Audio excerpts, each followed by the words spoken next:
la plupart de nos états d'être ont souvent des facteurs déclenchants psychologiques ou de situations relationnelles, mais ils ne seront réellement dérangeants que si le corps les exprime. Si j'ai une mauvaise surprise mais que ça ne me touche pas, que mon corps n'y réagit pas, c'est juste une mauvaise surprise. Mais quelquefois un détail me détruit, c'est-à-dire que tout mon corps va s'effondrer. Ces réactions d'équilibre biologique vont basculer dans un autre système.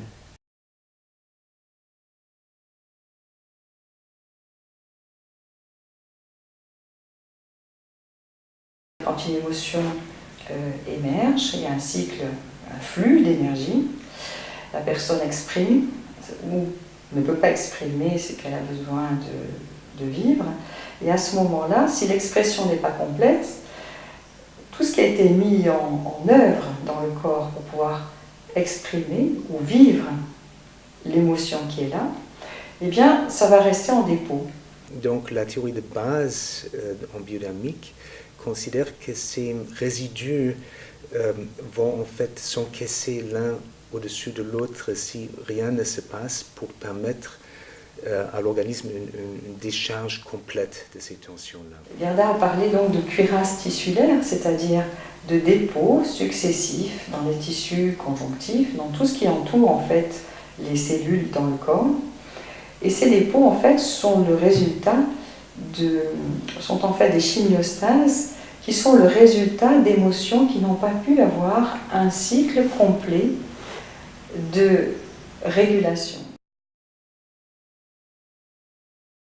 La névrose s'inscrit littéralement dans le corps, et Gerda parlait d'incorporation en fait de la névrose. Les attitudes physiologiques encapsulent eux-mêmes de l'énergie émotionnelle et des attitudes, voire des mémoires sur le plan mental.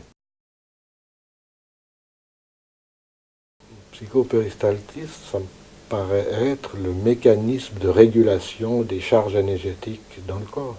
Notre théorie est très concrètement que le tube digestif, pas seulement l'intestin, mais majoritairement l'intestin, a cette capacité donc de digérer aussi des excès d'énergie émotionnelle, psychique.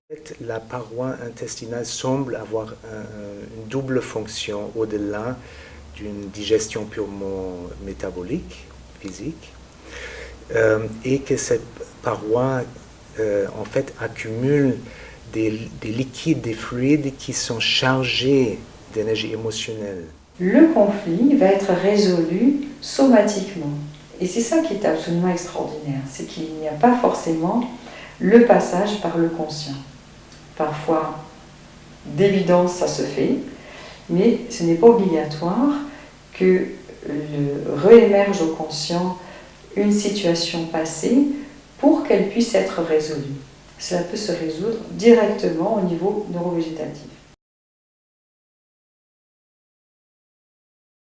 Quand nous allons travailler en massage biodynamique, nous posons un stéthoscope sur le ventre de la personne pour écouter le biofeedback au niveau des intestins. Alors qu'est-ce qu'on entend? Ce n'est pas tant le bruit de la digestion des aliments, mais les bruits de la digestion émotionnelle qui vont être à ce moment-là stimulés par les massages. Le stéthoscope qui écoute les bruits du ventre, c'est-à-dire il y a un savoir intérieur du corps qui va dire c'est bon pour moi, c'est pas bon pour moi.